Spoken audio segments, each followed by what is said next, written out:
Cuando falta casi un mes para las elecciones nacionales, la discusión sobre propuestas programáticas va ganando espacio. Pero en ese debate, ¿qué dicen ustedes? ¿Qué impresión tienen? ¿Hay espacio para coincidencias? ¿Cuántos son los puntos en común entre los partidos políticos? ¿Cuáles son esos puntos? El Centro de Estudios de Políticas Públicas, integrado por técnicos del Partido Colorado, acaba de divulgar un estudio con los puntos de encuentro que existen entre los partidos políticos en algunas áreas, concretamente seguridad, infancia, desarrollo económico y educación. El objetivo del trabajo, según dicen, es desmitificar la idea de que el sistema político carece de propuestas de cara a las elecciones del 27 de octubre. Si escucharon la tertulia de ayer, habrán escuchado alguna referencia que hizo al respecto Victoria Pasquet. Bueno, nos pareció que estaba interesante profundizar en esta publicación, por eso en los próximos minutos vamos a conversar con ella. Victoria, buen día. ¿Cómo va tanto tiempo? Muy bien, es cierto, 24 horas, no, menos de 24 horas. Victoria es coordinadora, ¿no?, del centro, igual que el otro invitado, Joaquín Forrisi, economista. ¿Cómo te va, Joaquín? Emiliano, muchas gracias, buenos días. ¿Qué les parece si empezamos explicando qué es este centro? Capaz que muchos de nuestros oyentes lo están descubriendo en este momento, ¿no? ¿Qué es? Sí. El Centro de Estudio de Políticas Públicas es un centro que ahora se llama Think Tank, muchas veces. Nace en 2019, asociado al sector Ciudadanos del Partido Colorado. Hoy, con mucho movimiento electoral, eso ya no es así, digamos, es un centro de estudio que, como bien decías, se integra por muchos técnicos que son del Partido Colorado, otros que no lo son, y tiene, digamos, defiende una serie de ideas que todas figuran en la página web, cepuy.com, tiene que ver con la justicia social, la libertad, la democracia, la política pública basada en evidencias, en donde encontramos una afinidad, sin duda, con el Partido Colorado, pero también con otros sectores de otros partidos, porque son ideas amplias. La idea es abarcar un paraguas amplio de ciertas ideas que defendemos y bueno, que queremos difundir y eso, investigar. ¿Tú qué agregas? Que el enfoque nuestro es aportar al debate informado para que la ciudadanía tenga insumos para poder tomar decisiones. En eso, por ejemplo, las actividades que hemos hecho en lo que va de este año es diseñamos un diploma en políticas públicas, que de hecho se da aquí en el Victoria Plaza Office Tower, donde tenemos 40 jóvenes que se especializan en 10 sesiones de distintos ámbitos que van desde economía, educación, seguridad, infancia. También aportamos al debate, hicimos el mes pasado un encuentro sobre diálogo abierto sobre el plebiscito, que participaron 2 referentes que apoyan el plebiscito, 2 referentes que no lo apoyan. O sea, nuestro enfoque es poder aportar al debate informado y trascender un poco el análisis a veces de la tribuna o el análisis fácil. Vayamos a este trabajo al que ahora se está divulgando. ¿Se publicó cuándo? ¿Ayer? Ayer. Exacto. El objetivo, dicen ustedes, es desmitificar la idea de que el sistema político carece de propuestas de cara a las elecciones del 27 de octubre. ¿Por qué tienen esa preocupación? Bueno, porque creo que circula una idea en esta campaña como de que no hay propuestas o que por lo menos los candidatos no se enfocan en hablar de las propuestas. Y si bien eso último puede ser cierto, lo primero no es tanto. O sea, sí hay propuestas, lo que pasa es que hay que ver, por un lado, cuánto hablan los candidatos de las propuestas que tienen, qué tanta atención le prestan los medios y qué tanta atención le presta la ciudadanía también. Y a nosotros nos parece que si bien hay muchas cosas importantes dentro de una campaña electoral y dentro de los partidos y dentro de todos los factores que hacen a por qué elegimos un candidato u otro, para nosotros este es ciertamente muy importante, entonces queríamos redirigir los focos ahí y además poner el foco también en los consensos. A partir de lo que decías, trato de resumir. A ver, los partidos y los sectores tienen propuestas. No siempre los dirigentes o los candidatos ponen el foco en ellas. Hay veces que la discusión va por otros lados, va por temas más de, no sé, enfrentamientos personales, alguna declaración que hizo uno y le contesta el otro. Tú decís que por un lado hay dirigentes, hay representantes de los partidos que se desvían de la posible comunicación de propuestas. Por otro lado, también de algún modo hablas de los medios de comunicación. Sí. Quizás los medios de comunicación tienen una parte de responsabilidad en esto. Sí, A la hora de hacer las preguntas, a la hora de armar una entrevista, por ejemplo. siempre está esto del huevo y la gallina, ¿no? Si es que los medios hablan de lo que la gente quiere hablar y por eso no hablan ciertas cosas, o si es al revés, si es como que la gente consume lo que los medios aportan. Digo, no sé, esa discusión me excede. Lo que sí sé es que parecería que el foco no está tan puesto en las propuestas en esta campaña. A veces los candidatos, tienen sus estrategias electorales que también me exceden, pero ayer hablábamos un poco en la tertulia, ¿no? Que yo siento que estamos muy en la metadiscusión. En la metadiscusión, aclaremos eso. La discusión por arriba de la discusión de las propuestas, ¿no? Es si tenemos o no tenemos propuestas, en vez de en las propuestas que efectivamente tenemos. O sea, yo creo que estamos en condiciones de saldar la metadiscusión y hablar y centrarnos en la discusión, que es las propuestas que efectivamente hay. Las propuestas existen. ¿Joaquín? Y además creo que hay un punto que es típico de la competencia electoral y es los candidatos están buscando el voto y en eso tienen que diferenciarse entre ellos. O sea, los partidos tienen que marcar perfil. De hecho, el perfil del Frente Amplio, el perfil de la coalición republicana y dentro de la coalición republicana, cada uno de los partidos con su propio énfasis. Nosotros lo que buscamos es decir, de eso se encarga de alguna forma el sistema político en sí mismo cuando comunica buscando el voto. Nosotros lo que intentamos es analizar cuáles son los puntos en los que sí hay acuerdo y en los que sí es plausible pensar una agenda para el próximo periodo de gobierno. O sea, repito, ustedes no solamente van en busca de las propuestas, sino además, dentro de las propuestas, cuáles son las que generan coincidencias, acercamientos. Exacto. Exactamente. Las dos cosas. Exacto, porque, todo lo que decía Joaquín, de diferenciarse se ocuparán las personas que estén a cargo de las campañas. A nosotros nos parece que esto es una manera de, primero, visibilizar que los cambios en algunas áreas que todos estamos esperando son viables, porque existen acuerdos sobre cosas importantes, sobre otras no, que también lo podemos hablar y ver, pero hay algunos puntos en común y esto siempre vale la pena destacar porque también creemos que constriñe un poco más a respetar los compromisos. Si nosotros hacemos visible y mostramos que no debería haber mayores impedimentos, por lo menos en el plano del consenso, para llevar a cabo ciertas reformas, quizá el día de mañana, si algún cambio no se pudo concretar o alguna de estas cosas no se pudo hacer, habrá menos excusas y menos lugar para el pasaje de culpas que también vemos mucho en la política, ¿no? Esto no se hace porque tal trancó, el palo, no sé qué. Acá no debería haber palos en la rueda, ¿no? Y eso nos parece importante ponerlo de manifiesto. Ustedes prefirieron poner el foco en algunas áreas en particular que yo mencioné en la introducción, ¿no? Sí. Seguridad, infancia, desarrollo económico y educación. ¿Por qué? En general son por dos motivos. Son como comienzan casi todos los programas, o hacen énfasis en educación, o hacen énfasis en políticas sociales, o en economía. Y entendemos además que son los principales preocupaciones de la ciudadanía en general. Por eso fueron esas elecciones. Y dentro de economía en concreto, que tiene un poco de macro y un poco de sectorial, porque es lo que entendimos que hace el aporte a la tasa de crecimiento a largo plazo y salió un poco de los desafíos de la coyuntura, que siempre estamos que el dólar subió ayer $1 o bajó 0,50, y trascender un poco esa discusión más coyuntural a en qué los partidos están de acuerdo para poder incrementar la tasa de crecimiento, que es uno de los factores donde todo el sistema político ha puesto atención en esta campaña. Una última aclaración sobre cómo es el trabajo. Ustedes incluyen dos tipos de comparaciones, porque por un lado buscan coincidencias entre el Frente Amplio y los partidos de la coalición de gobierno, y después van en una segunda parte a coincidencias que son específicas del oficialismo, del actual oficialismo. A ver, ¿por qué? Y básicamente nosotros entendemos que el primer nivel de consenso al cual una democracia debería aspirar es ciertos consensos de todo el sistema político. Entonces dijimos, dentro del todo el sistema político, estos son los acuerdos en estos temas, o por lo menos los relevantes que nosotros encontramos.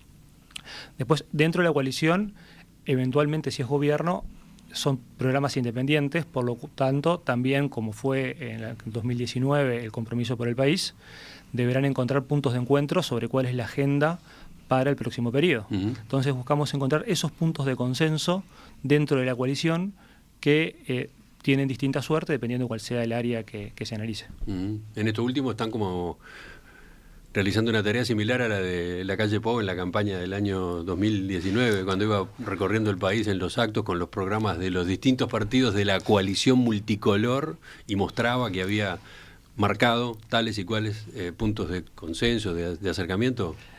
No llegamos a ese nivel de detalle, sin duda, del que hizo la calle Pou. Sí buscamos mostrar que existen consensos dentro de la coalición y existe una agenda dentro de la coalición, porque los partidos comparten un enfoque en estos temas, pero también queremos mostrar que existen acuerdos de todo el sistema. Y queremos hacer especial énfasis en eso, en que existen acuerdos en todo el sistema. Esta obviamente es la parte más sorprendente o la que más debe llamarle la atención a los oyentes. Vamos ya mismo, vamos a empezar a ver por dónde están esas coincidencias.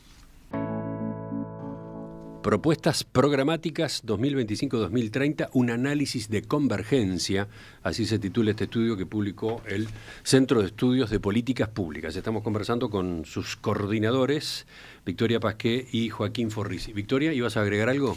Sí, mencionar que más allá de lo que hablemos ahora, es posible y probable seguramente que algunos acuerdos hayan quedado por fuera, porque a veces...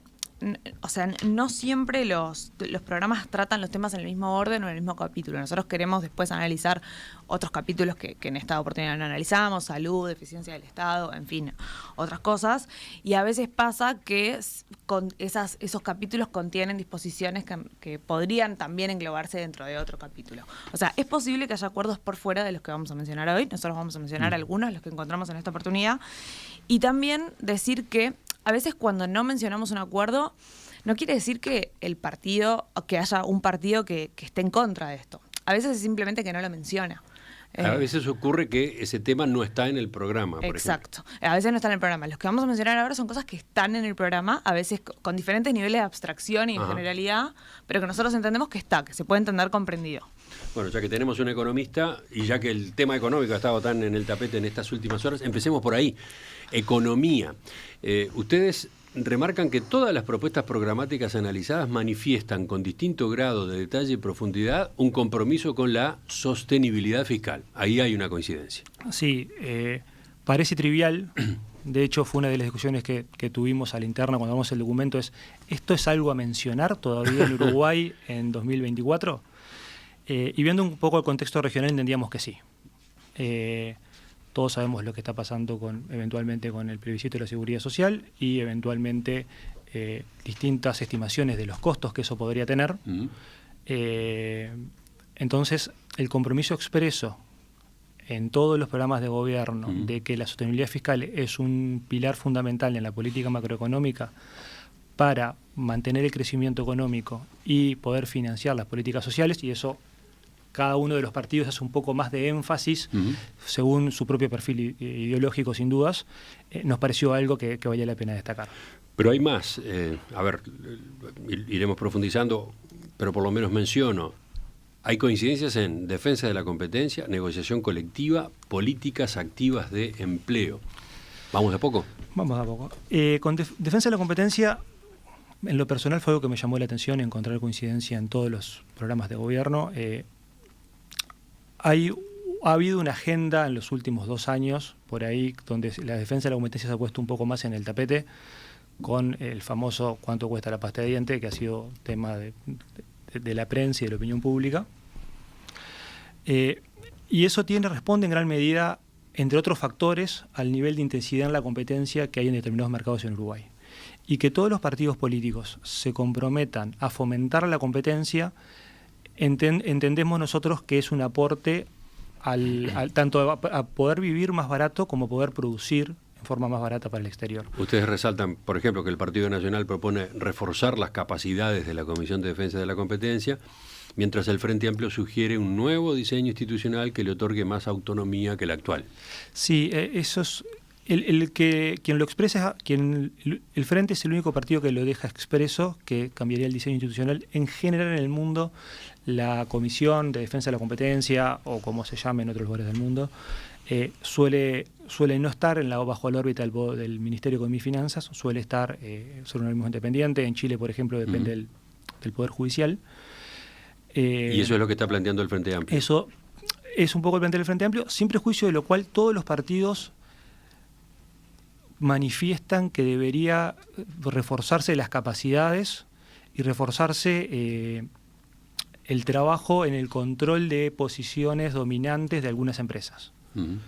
Entonces, bajo ese sentido, es algo a destacar. O sea, es algo de los problemas que Uruguay tiene en cuanto a su costo país que tanto hablamos.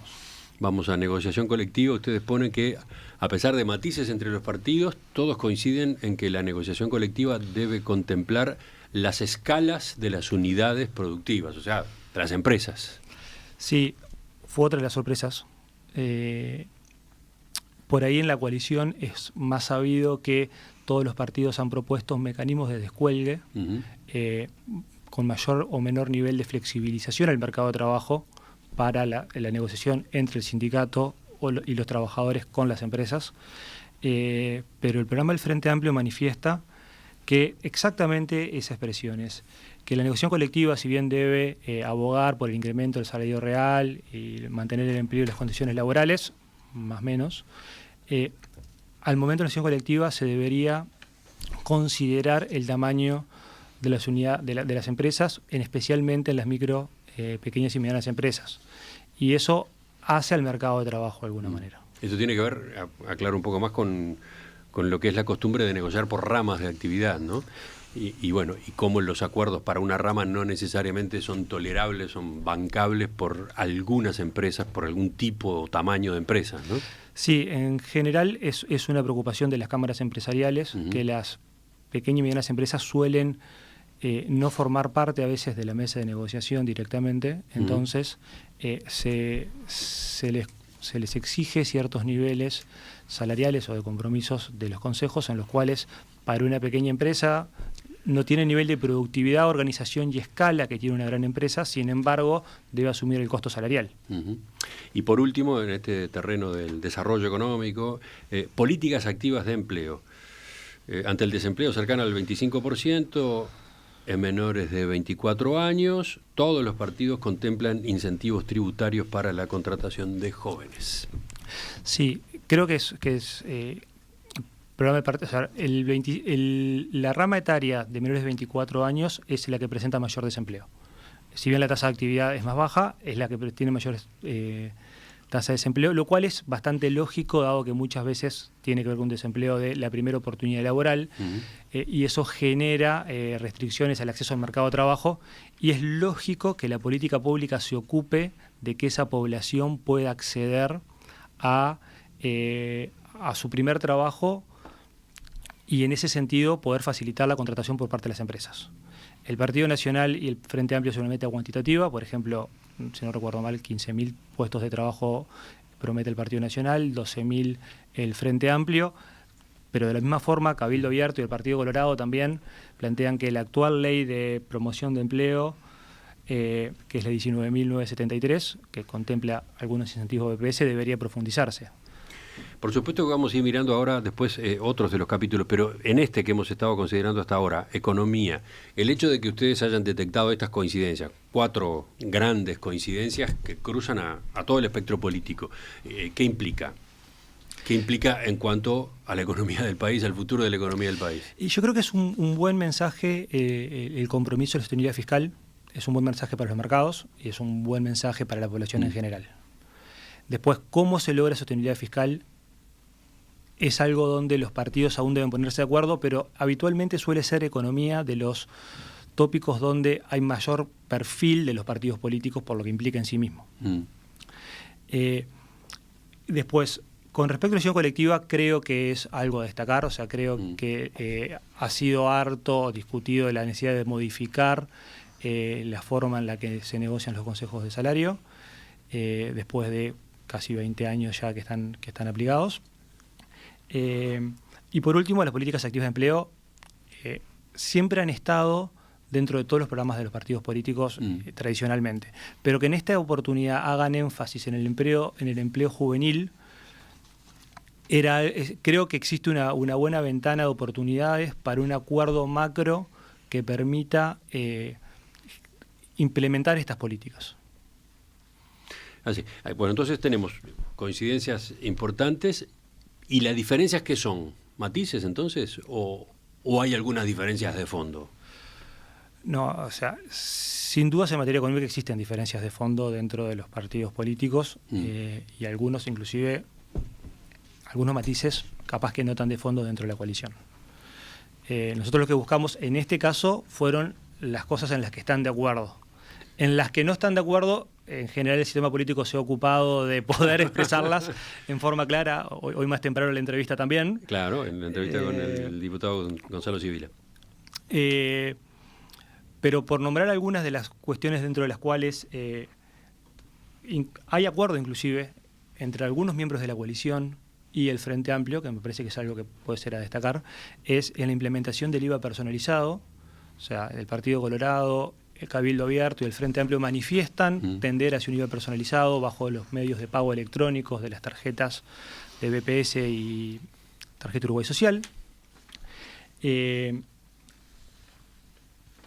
Y básicamente, otro acuerdo que me parece que es relevante es ante el desafío que tiene el impuesto mínimo global, que es un impuesto que se está diseñando, que está próximo a implementarse por los países que integran la OCDE, son los 147 países, en los cuales todas aquellas empresas que tienen facturación mayor a 750 millones de euros por año deberían tener una carga tributaria sobre la renta mínimo del 15%. Eso es un desafío para Uruguay, ya que todo el régimen de zonas francas se basa en exoneraciones fiscales. Lo ha mencionado varias veces en estos días Yamandu Orsi, casualmente, ¿no?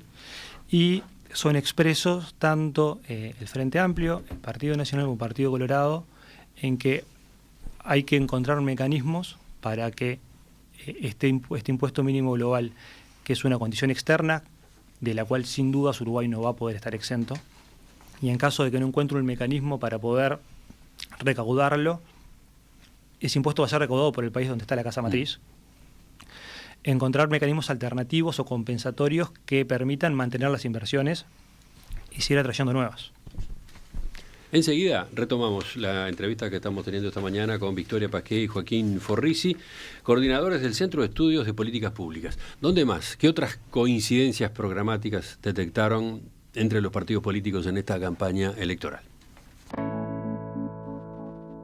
En medio del debate electoral, a veces aburrido, a veces demasiado crispado, ¿hay espacio para las coincidencias en propuestas programáticas? Bueno, resulta que sí. Eso es lo que surge de un informe que acaba de preparar el Centro de Estudios de Políticas Públicas, un think tank integrado por profesionales colorados y no solo de ese partido, que buscó justamente los puntos en común entre todos los partidos en algunas áreas concretas: seguridad, infancia, desarrollo económico y educación. Estamos conociendo el contenido, para eso nos acompaña la abogada y magíster en políticas públicas Victoria Pasqué y nos acompaña el economista y magíster en finanzas Joaquín Forrisi. Ambos son coordinadores del Centro de Estudios de Políticas Públicas. Nos detuvimos unos minutos en el capítulo Economía. Pasemos ahora al de seguridad. Seguridad pública, seguridad ciudadana. ¿Cuáles son los puntos de coincidencia allí? Bien.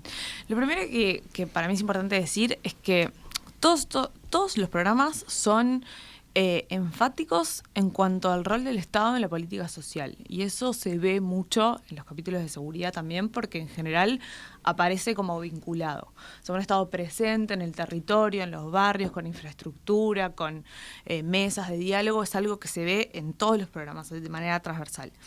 Otra cosa que aparece en todos es la mención a la estrategia dual. Creo que vale la pena destacarlo. Este es un concepto que me parece que se empezó a hablar de un tiempo a esta parte y permeó en todo el sistema político, por lo menos en sus programas de gobierno. Y lo otro, esto como a nivel más general, que aparece también en todos, es la necesidad de tener una política y una estrategia de ciberseguridad y contra los ciberdelitos. Eso aparece en todos. Después hay un poco de puntos más concretos que aparecen, ¿no? Por ejemplo, todos los programas, algunos en el capítulo de seguridad, como el del Partido Colorado, otros en otros capítulos, como el de salud, pero remitiendo a la vinculación que tiene con la seguridad, hablan de la necesidad de combatir las adicciones. Después, cuando entramos más fino en la política de drogas, encontramos diferencias, ¿tá? Por ejemplo, tanto el Frente Amplio como el Partido Independiente hablan de revisar o la regulación, o sobre todo hablan de profundizar en la regulación de alcohol, tabaco y cannabis. Respecto de otras sustancias, no son tan específicos, pero ahí el Partido Independiente tiene toda una serie de propuestas de cómo profundizar la regulación del cannabis. En los otros programas esto no se habla y hay diferencias de énfasis, pero sí hay un acuerdo en que las adicciones son un problema, que hay que combatirlo. Esto lo dicen todos. Me parece importante destacar esto porque a veces se ha dicho que no. Todos hablan de combatir las adicciones y todos lo vinculan con seguridad. Después, otro punto muy concreto de acuerdo es el de reforzar la policía comunitaria orientada a problemas. Esta policía es un modelo de ejercer la función policial que, para poner un ejemplo que siempre pone Diego Sanjurjo para explicar esto, es si con el modelo tradicional de la policía se ocurre un robo en una parada de ómnibus, la policía se va a ocupar de investigar y tratar de esclarecer quién es el culpable. La policía comunitaria orientada a problemas lo que hace es, bueno, ver si puede hablar con la intendencia para ver si puede cambiar la parada de lugar, ver si puede cambiar la iluminación para que esa parada no esté muy oscura, ver si puede, digamos, articular alguna política con el MIDES, si eso influyera en prevenir el delito en esos lugares. Y todos los partidos están de acuerdo en fortalecer esto. Y también se habla de potenciar modelos de mayor participación. Hay algunos partidos que hablan de mesas de seguridad, otros que lo hablan en términos más genéricos, pero en fin. Hasta ahí es la lista de puntos concretos de acuerdo, coalición oficialista Frente Amplio. Exacto. En prevención. En materia de prevención, ahí está. Sí, por eso, sigamos. Sí. Bien, sigo con, por ejemplo, en represión, puntos de acuerdo entre coalición y Frente Amplio. Todos acuerdan en que hay que reforzar las comisarías barriales de diferentes maneras. Algunos hablan, por ejemplo, el Frente habla de poner estudiantes universitarios para reforzar los recursos humanos, otros hablan de más de despliegue territorial, pero en definitiva, reforzar las comisarías barriales aparecen todos. Todos hablan de la necesidad de aumentar los dispositivos de videovigilancia, de fortalecer el control en las fronteras y de aumentar la cantidad de efectivos policiales. Y acá algunos ponen números concretos, el Frente Amplio habla de 2.000, el Partido Colorado habla de 1.500, pero al igual que todos los programas de la coalición, hablan de funcionarios de la Guardia Republicana y no efectivos policiales comunes, que es la diferencia que tienen con el Frente. Y bien, y todos hablan también de fortalecer las capacidades de investigación criminal de la policía de distintas maneras. Los blancos hablan de equipos multidisciplinarios, el Partido Colorado habla de una diplomatura dentro de la Escuela Nacional de la Policía, pero todos hablan de esto. Seguimos en seguridad, pero ahora vamos a rehabilitación y sistema penitenciario. Allí también encontraron varios puntos de acuerdo, ¿no? Acá es para mí donde existe mayor nivel de consenso.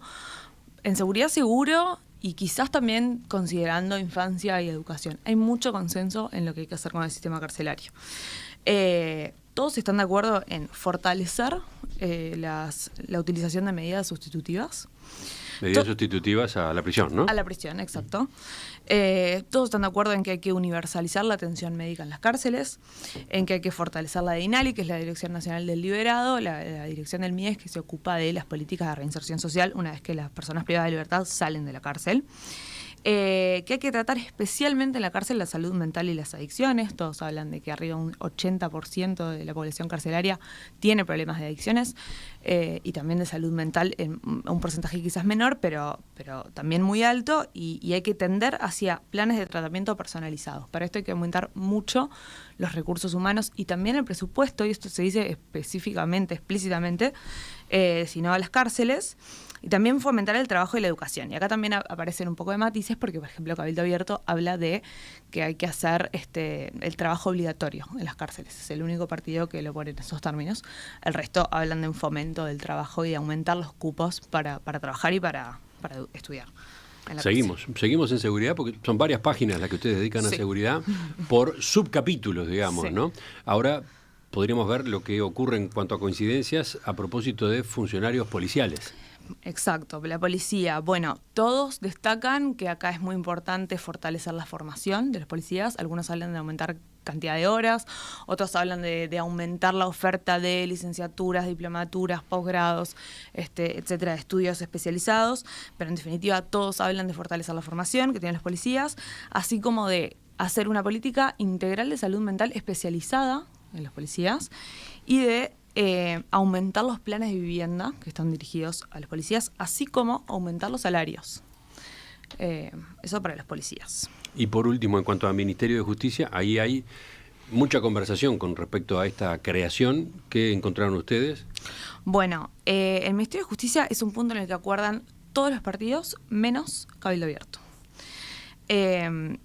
Y ahí todos están de acuerdo en que irían varias funciones jurídicas que son connaturales al Estado, que en este momento la mayoría están ubicadas en el MEC, está como la vinculación con Fiscalía, la ubicación de ciertos registros de la propiedad, etcétera, pero también la gestión de las cárceles.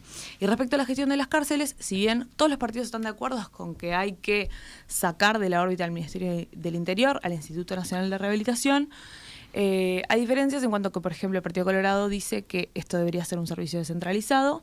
El Partido Nacional y el Frente Amplio dicen que tendría que estar adentro del Ministerio de Justicia como un organismo desconcentrado. Y después el Partido Independiente no aclara su ubicación y Cabildo Abierto no pone en su programa de gobierno este punto. Es interesante todo el espacio que ustedes le dedican a seguridad pública, ¿no? Todo el recorrido que hacen en esa materia, ¿no? Es que es directamente proporcional al espacio que le dedican los partidos en sus programas. Esto es un capítulo extenso en todos los programas de gobierno. En el de Cabildo Abierto, por ejemplo, es el tema número 1, y le dedican muchas carillas de sus programas. Entonces, así lo hicimos nosotros también. Seguramente para muchos oyentes esto que acaban de escuchar es una sorpresa, ¿no? Teniendo en cuenta lo feroz que llega a ser el debate en torno a temas de seguridad pública, ¿no? Se pone muy pesado a veces, ¿no? Me imagino porque en general discurre por territorios que no tocamos hoy, como por ejemplo el tema penas. No hablamos de penas, en eso no hay consenso. Hay programas que hablan de aumentar penas para ciertos delitos, hay otros que no. Después también tenemos las propuestas de emergencia nacional. Esa es una de Cabildo Abierto, de declarar la emergencia nacional en seguridad pública y también en adicciones. El Frente Amplio también propone declarar una emergencia nacional, pero contra todo tipo de violencia racial, de género y otras violencias, según dice. Y bueno, también el tema de Fiscalía y el CPP, el Código del Procedimiento Penal, que tampoco hay unanimidades en estos programas. O sea, por supuesto que hay diferencias, pero bueno, nosotros destacamos los consensos. Enseguida volvemos. ¿Qué más? ¿Cuántas otras coincidencias programáticas aparecen entre los partidos? Enseguida completamos esta entrevista a propósito de este informe, este estudio que acaba de divulgar el Centro de Estudios de Políticas Públicas. Llegamos a la tercera y última parte de esta entrevista con el economista Joaquín Forrisi y la doctora abogada Victoria Pasquet. Son 4 grandes áreas que ustedes examinan en este estudio del Centro de Estudios de Políticas Públicas en busca de coincidencias programáticas entre todos los partidos. No creo que nos dé el tiempo para abarcarlas todas. Vayamos ahora sí, en el final casi, a infancia. Infancia, bueno, en infancia hay acuerdo en aumentar, diversificar y flexibilizar la oferta de cuidados y se destaca especialmente en todos los programas que atendiendo a la sostenibilidad financiera del sistema. Después también hay un énfasis en articular las políticas de cuidados y las educativas. Hay mucho dedicado también a vincular de manera eficiente los sistemas de información, ANEP, INAU, MIDES, todo ese pasaje de información, todos lo mencionan.